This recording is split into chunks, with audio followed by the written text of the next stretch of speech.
Hello, everyone. Welcome to the Paralegal Voice here on Legal Talk Network. I'm Carl Morrison, and I'm back.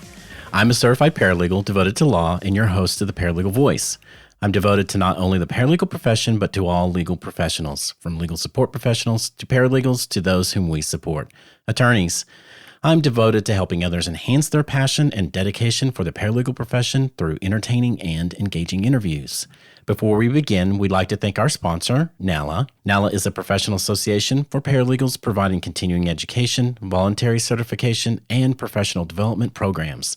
NALA has been a sponsor of the Paralegal Voice since our very first show.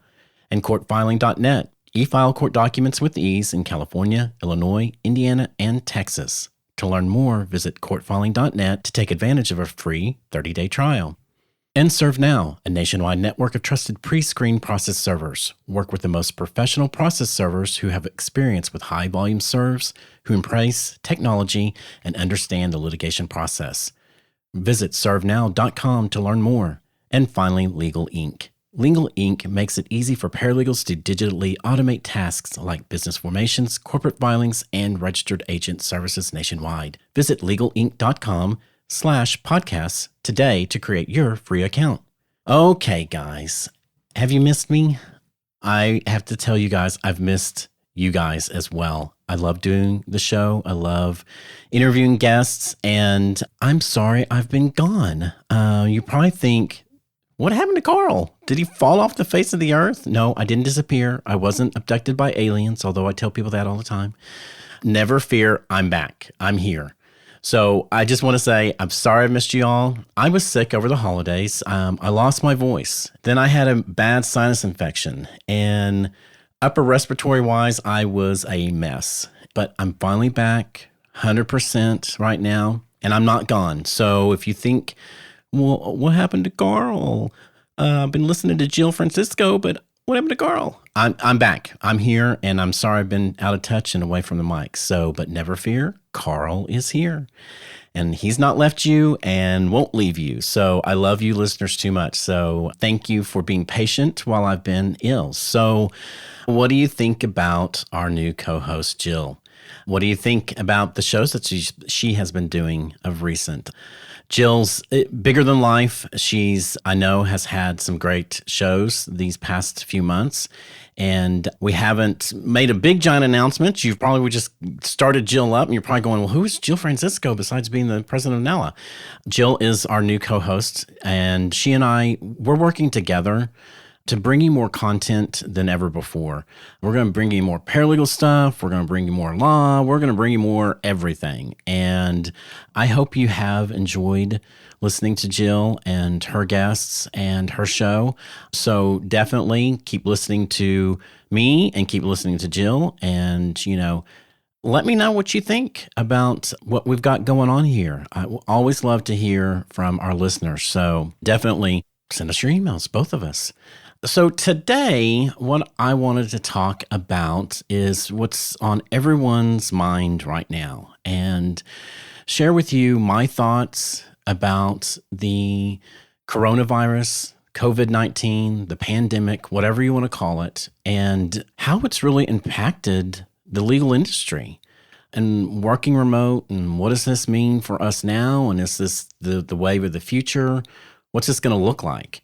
But today I also wanted to talk about the ABA and the changing of the definition of a paralegal. Jill had a guest and spoke about that and removing the words legal assistant from the definition and give you kind of my take on it. And of course, I've got a couple of listeners' voice questions since I have been gone that I wanted to share with you guys and let you know my thoughts and keep the show going. So let's just jump right off into it. So let's talk about the pandemic. And I don't want to go into the disease or any of the political aspects or anything like that. What I really want to talk about is how it's affecting us as paralegals and legal support professionals. First, I want to say I hope everyone is doing well and that you and your family, your spouses, your immediate family, friends are all healthy and taking care of yourselves, as most of us have been socially quarantined in our own respective homes and cities, and maintaining our social distances, of course. But I wish the best for all the listeners out there. I'm sitting here in my home office doing this particular show, which is also my work office as well right now, which is probably what you guys are dealing with as well. So I want to talk a little bit about my own respective personal perspective of the work experiences of being thrown into working remote. Most of us, and I've seen this, I've looked at all sorts of social media, whether it be Twitter or Facebook, a lot of the paralegal Facebook groups, all of us have been thrown into this almost overnight, instantaneous working remote, or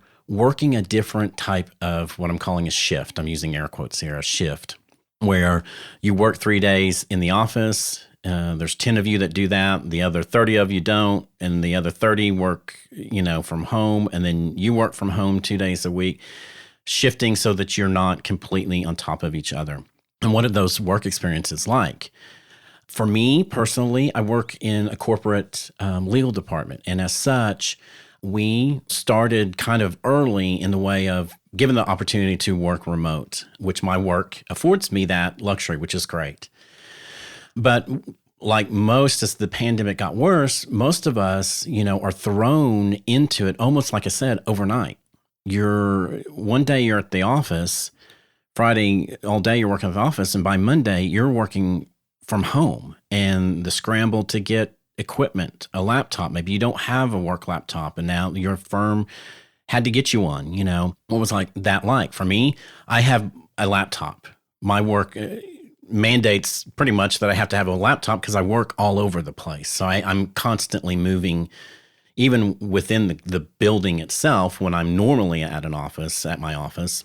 But it afforded me, all I had to do was come home and take my laptop home and take some stuff with me. Everything's, remote. I just log in, get it, and have access to it. So it was easy for me. I also had the luxury that I had an extra monitor at home. So all I had to do was hook up my laptop to my second monitor, and I had my split screen.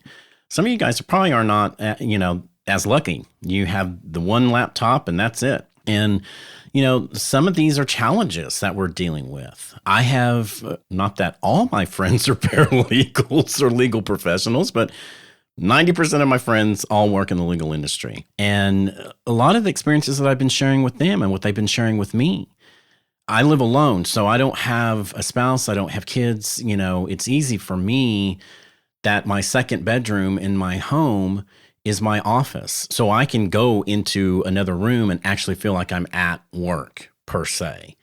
Other people have spouses and children. They don't have a home desk. They, are working from their dining room table. Everyone's doing their best in the midst of this. And some of those experiences to me seem challenging because I'm lucky that I can step away. So what are some of the biggest challenges that I'm hearing from my friends and from hearing from other paralegals on all these different social media channels? What are some of the biggest challenges that I'm seeing? Well, number one is having a dedicated space to work. Like I said, all of us were thrown into this. And so having to sit down and try to figure out what does my new work environment look like and how do I do this? Well, first and foremost, have a dedicated space. Even if you have a spouse and children, pets that are pestering you, define a space that is your desk, that is your work spot. There's all sorts of literature out there for those people that normally, outside of a pandemic, that work from home, how you're supposed to work in your home and blah, blah, blah, blah, blah. I'm not going to get into that. Really what I'm talking about is how being thrown into this emergency situation where if you're being forced to work from home, it's not a choice. So my recommendation is find that dedicated space to work. Have those necessary tools for you to be able to work in this working remote situation. We don't think this is going to be extremely long term, Most locations, most cities are 30 plus days that, they've been locked down. And I'm using air quotes around the term locked down, but you're, having to work from home. You can't go into your office. So define that workspace. Even if you are having to work from your dining room table and you've got spouse and kids that are running around and wanting to watch movies and things of that nature, try to say, hey, I've got to work, and I need some quiet. Can you go into the other room and watch your movies? Can you give me between 8 and 10? I'll take a break. We'll have some quality time together. And then I've got to work from 10 to noon. I'll take for, lunch. Basically, define how your work is going to look around your family. Family first and foremost, absolutely. But dedicate that space to your work so that you feel like you can get work done. Like I said, make sure you focus on the work during work hours and not other tasks. So by that, I mean, I'm going to tell you, my own personal, outside my second bedroom is my laundry room. And I'm like, I could throw some laundry in. Oh, wait, I could dust. Oh, wait, I could do all these different things. I'm like a squirrel, a dog and a squirrel. Well, no. I come in, I get up in the morning. I'll tell you this how I do it. I get up in the morning. First thing I do is go out and walk, and I'll talk about taking care of your health in the midst of all this as well. But, get up your normal time. I get up with my alarm like I normally do. My hours, I work typically from 8:30 to 5:30 during the Monday through Friday work week anyway. I keep to that same schedule.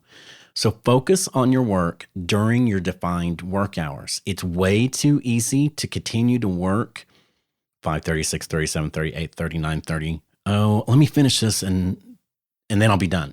If you can do it, if you don't have, ultra sensitive deadlines that are forcing you to have to work a lot of what I'm quote overtime is, don't work your normal work shift and then take time to spend with your families and clean and do laundry and all those other things. But focus on work during the work hours, focus on family just like you normally do outside your work hours.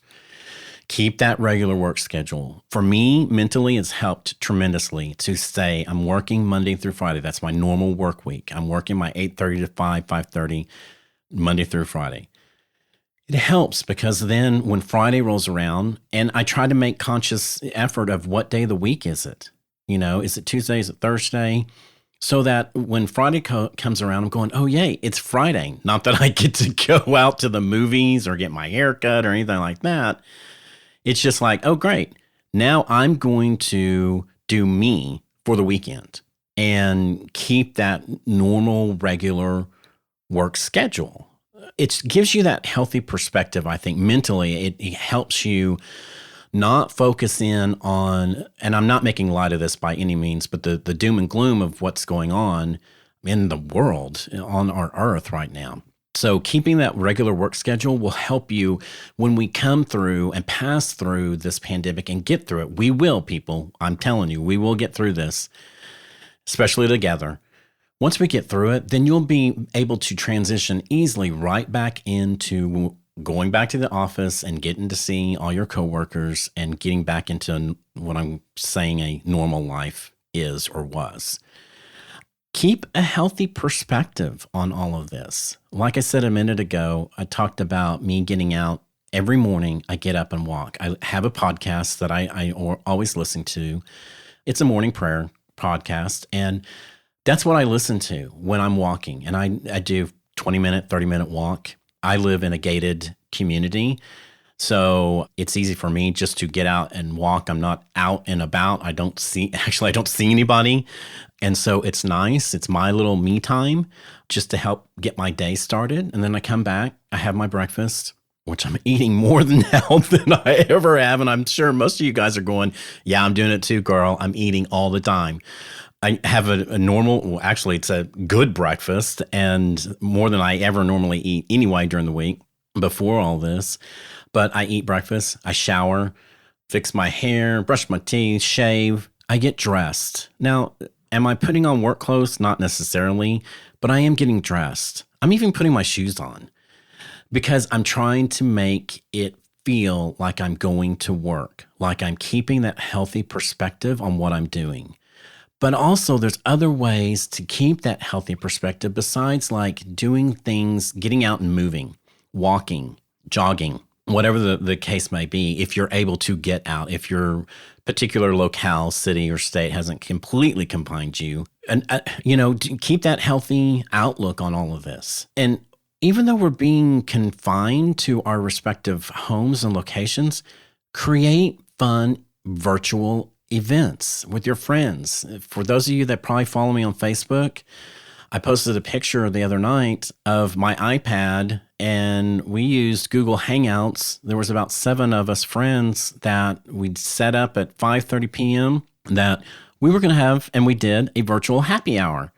So all of us had our glass of wine or mixed drink or not drink at all, and just talked like normal. We didn't focus in on the doom and gloom. We talked about what was going on in our own respective lives, our families, our friends, and talked for a good hour and a half, like we were just meeting at the local pub and having a drink together. It was great. We loved it. Everyone had a great time. And I recommend to you guys, do the same. Create that virtual happy hour.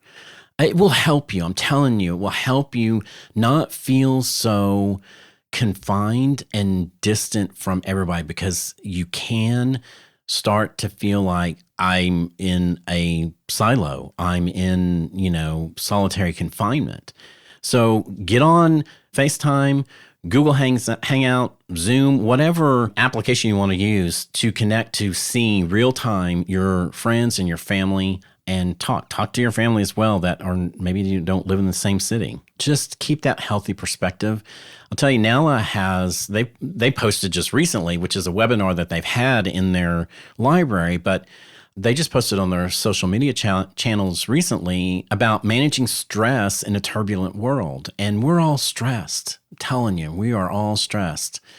And this stress can eat you if you don't find healthy ways to deal with it. So get out there, find a healthy way to manage the stress, whether it be journaling, riding a bike, walking the street, doing anything other than just plopping on the couch and watching Netflix, although I am going to be starting a new show that just came out about the Tiger Kings. But anyway, that's not a plug for that. But anyway, get out there, do, things that will help you manage your stress, because it can get you big time, especially in the turbulent world that we are living in right now. So don't fret, guys. We will get through this. I'm here.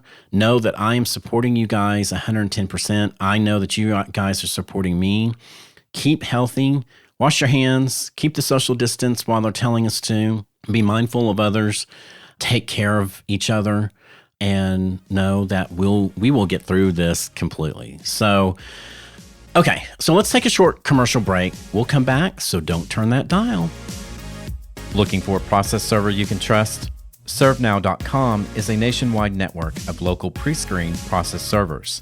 ServeNow works with the most professional process servers in the industry, connecting your firm with process servers who embrace technology, have experience with high-volume serves, and understand the litigation process and rules of properly effectuating service.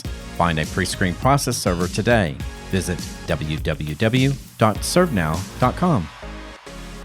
Today's episode is brought to you by Legal Inc. Legal Inc. is empowering paralegals to embrace their inner legal rock star by automating the everyday tasks that hold them back. Through their free dashboard solution, paralegals can quickly and easily automate services like business formations, corporate filings, registered agent services, and more. Visit legalinc.com to create a free account and check out legalinc.com/podcast for a chance to win Legal Rockstar swag. Welcome back to the Paralegal Voice. So we got to talking about the pandemic and working remote and some of the challenges that we're facing and what my own personal spin on dealing with it. But let's talk about another hot topic that just happened and occurred this year. And that's the ABA Standing Committee on Paralegals and changing the definition of a paralegal to remove the term legal assistant. As you guys all know, all the paralegals know, that the ABA has defined a paralegal / legal assistant or legal assistant in the definition as someone who blah, blah, blah, blah. I won't read it to you, but you know it. The National Federation of Paralegal Associations, they kind of took the bull by the horns and they assisted the ABA in removing the title of legal assistant from the definition. So it just is a paralegal is blank, not paralegal / legal assistant is blank. Jill had a guest I guess it's been a couple of months ago, and talked about, from the ABA Standing Committee, and talked about removing the title legal assistant from it, and what does it mean, and so on and so forth. And I won't rehash Jill's show, but my take, and what are my thoughts, you're probably saying, Carl, what do you think about this? This is my personal opinion. I think it can be a good thing. And like on the show with Jill's guest, he was talking about removing the title legal assistant, and the ABA did their own analysis and surveying attorneys on the term paralegal, legal assistant, so on and so forth. And 65% of, the attorneys that responded, and I think there was over 1,700 attorneys that responded to the survey, that 65% said they use the term paralegal exclusively. They don't mix or mingle the terms. And so that was why the ABA was like, yeah, this is definitely something we need to look at changing. And they put it to the House of Delegates, and it passed. At the time of Jill's show, it hadn't passed yet. It has now passed. And so no longer is the title legal assistant in there. Well, okay, I say it's a good thing, and I'm putting air quotes around the term good thing, but it's kind of put us in a situation of, well, what happens to those employers, those legal programs, paralegal type programs that define, they call it a legal assistant program. Well, now they're going to have to change everything. Now they're going to have to spend the money to change the marketing, because it's no longer synonymous. Paralegal and legal assistant are no longer synonymous. So it's okay. Yes, for those areas, in the country where a legal assistant is a legal secretary, and I'm not putting this in a bad light. I'm just saying work role-wise, a lot of firms were calling their secretaries legal assistants and their paralegals. And if that was happening more often than not, then there needs to be a distinct difference between it. I will tell you, here locally for me, we have a local paralegal program at a community college, and they actually just this spring, started a legal assistant program. It teaches some of the same type of substantive work, but it focuses more on some of the non-substantive work that a legal assistant would do, versus their paralegal program is specifically really what I'm calling a true paralegal program. So they've actually split and have now a separate program for sort of like an entry-level legal assistant that maybe is going to focus in on more of the non-substantive versus the substantive work. Because let's be honest, guys, there are a lot of firms that are treating, especially mid to small size firms, that are treating their paralegal as a hybrid. They're doing half substantive work and half non-substantive work. And so they're kind of a hybrid. Paralegal schools should look at, maybe that's another revenue, another stream to teach for those hybrid type roles. You'd have to investigate your respective locale geographically. Is that what's occurring? But yeah, maybe I think it can be a good thing. I think it's challenging too. Like I said a minute ago, if you are listening to the show and your company calls you a legal assistant, you are strictly, truly a billing paralegal. You do nothing but substantive legal work, but your title is a legal assistant. Well, what does that mean for you? Now that the ABA has defined it, well, maybe you want to, talk to the managing partners of your firm, to your supervising attorney, and say, hey, look, the ABA, changed the definition. I'm only doing substantive work, and that it meets the definition of a paralegal. So can we talk about changing my title to a paralegal? So it brings some challenges to it. We're not done with this. There's a lot of work that has to be done with this, but I think it can be a good thing. And to me, I'm kind of taking a watch, approach and just seeing what's going to happen. And, trying to get involved as much as I can in the way of trying to help correct the ship. Is that the right term? When it comes to now you're taking out a synonymous term that no longer is synonymous. What does that mean for those that used to use the term legal assistant? So I think we got some work cut out for all of us. And, we have to we as paralegals have to help our attorneys. Because, let's look at it, guys. Attorneys still, they don't, and nothing against attorneys that are listening to the show. We love you guys. Without you all, we would not have jobs. We're here to support you guys, 110%. But I don't know that, and I'm overgeneralizing or oversimplifying this, but a lot of attorneys still don't fully understand or appreciate the difference between a hybrid type role versus a full-on substantive paralegal work, because they just look at it as, I need the work done, so just do the work. And I'm a team player. I don't care what you're asking me to do. If you're asking me to scrub the toilets, I'll do it. I have probably told you guys stories in the past of doing non-substantive work that really doesn't meet my quote-unquote job duties, defined job duties, but you still do it because your boss asked you to do it, not that it was illegal or illicit in any means.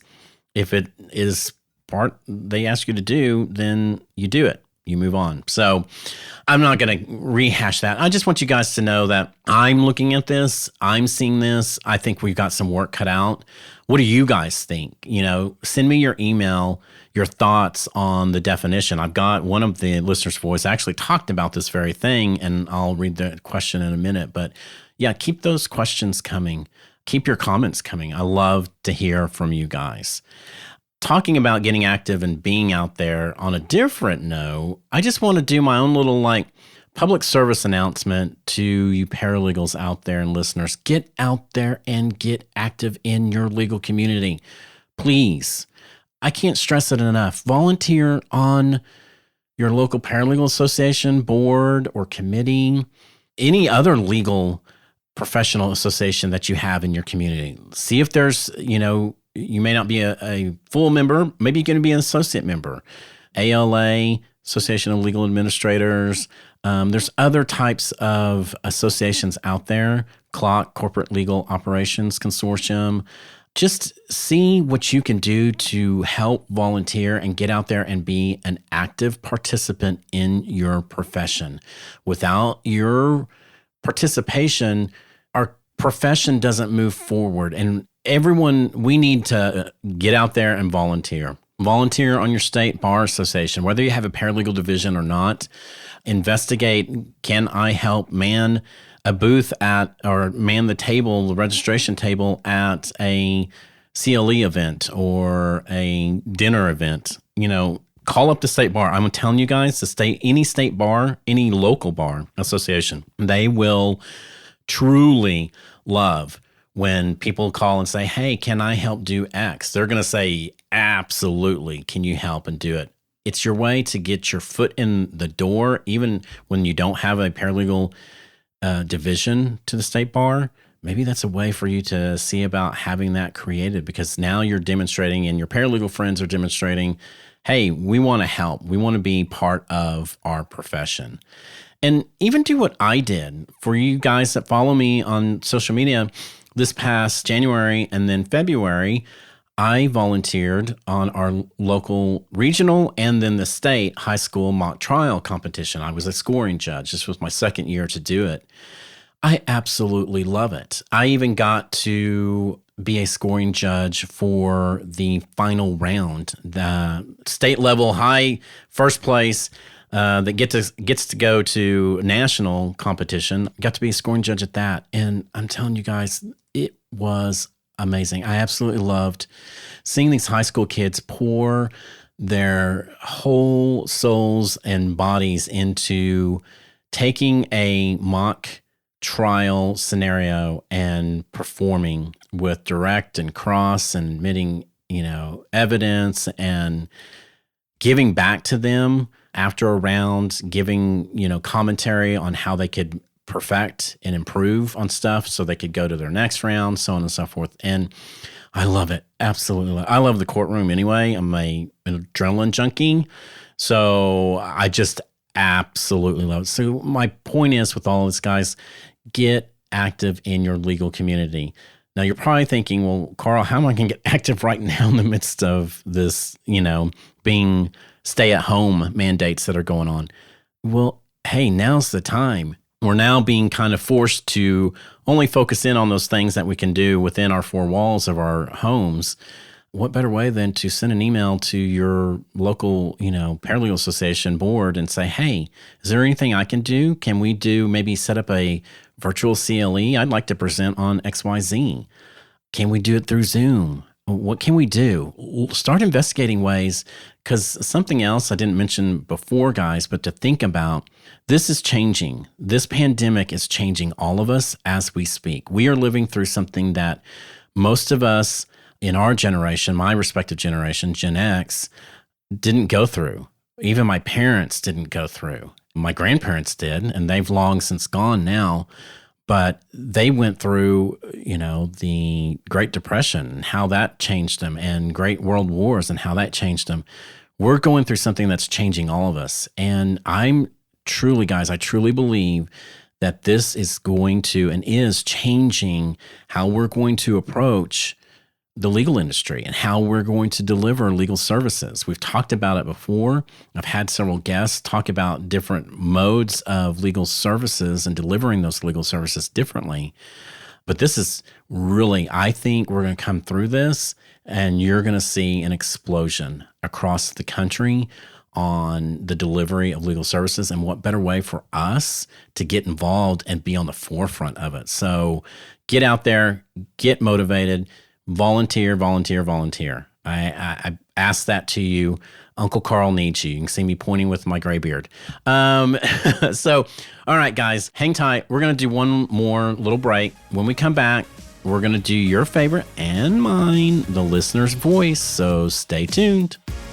This episode of the Paralegal Voice is brought to you by courtfiling.net, your solution for electronic filing in California, Illinois, Indiana, and Texas.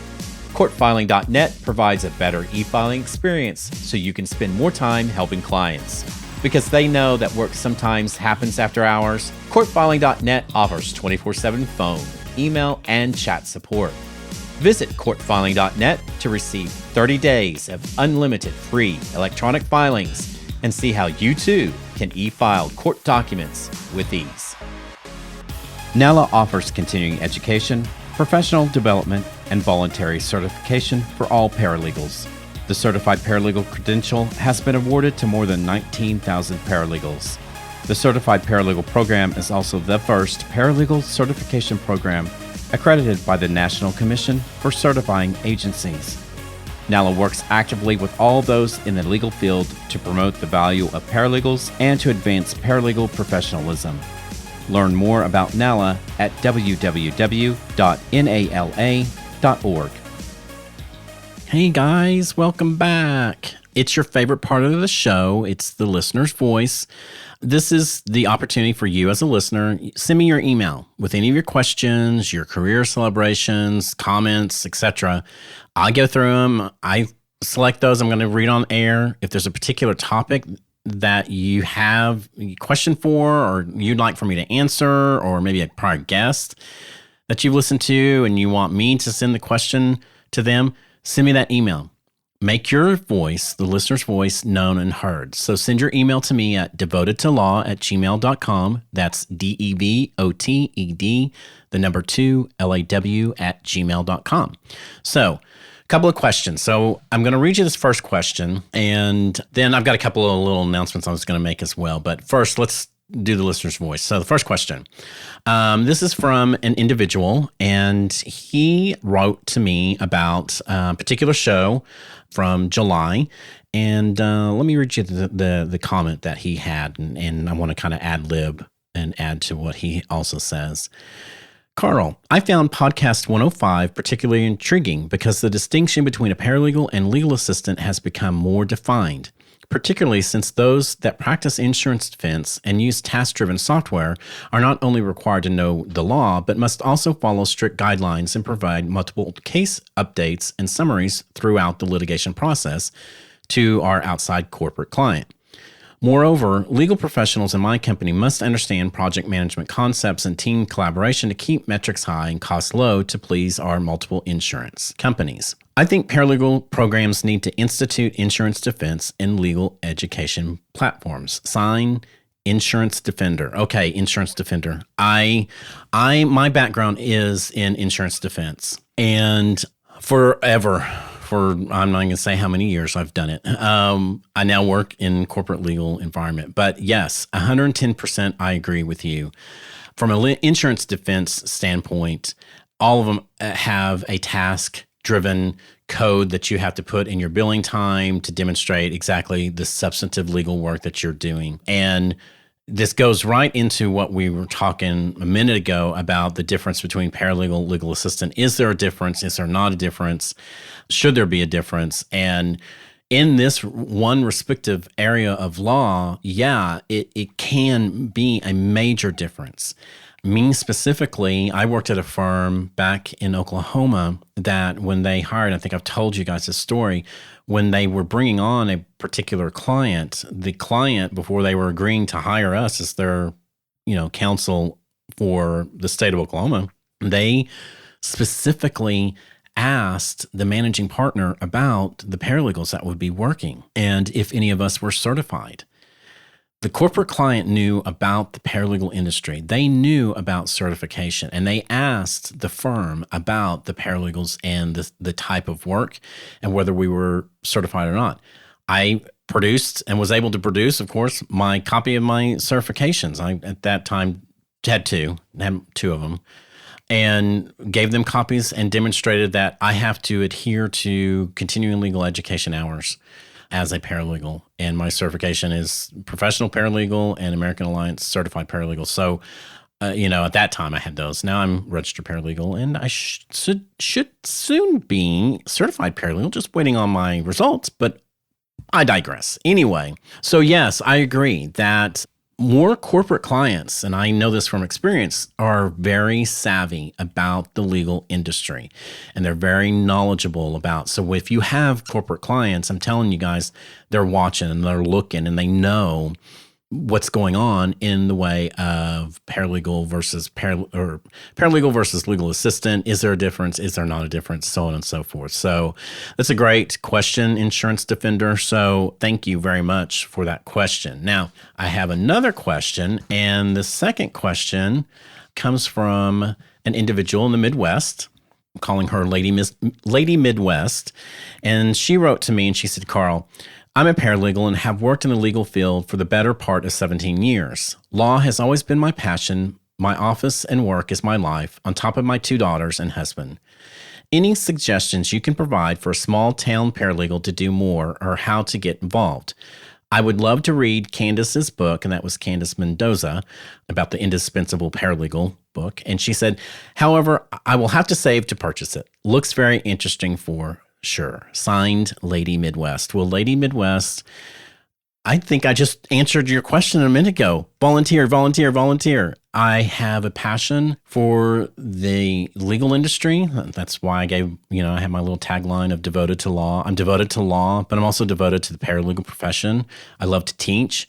So, Lady Midwest, look at, maybe you can teach. You've been doing it for 17 years. You probably have great experience to be teaching, maybe the intro to law or intro to the paralegal profession type of course in your local community college. Even, guest speak, ask to, an instructor to come to their program and talk about the paralegal profession and your personal experiences of getting into a job, what it was like, things of that nature. Volunteer. If you don't have a local paralegal association, volunteer your local county bar association.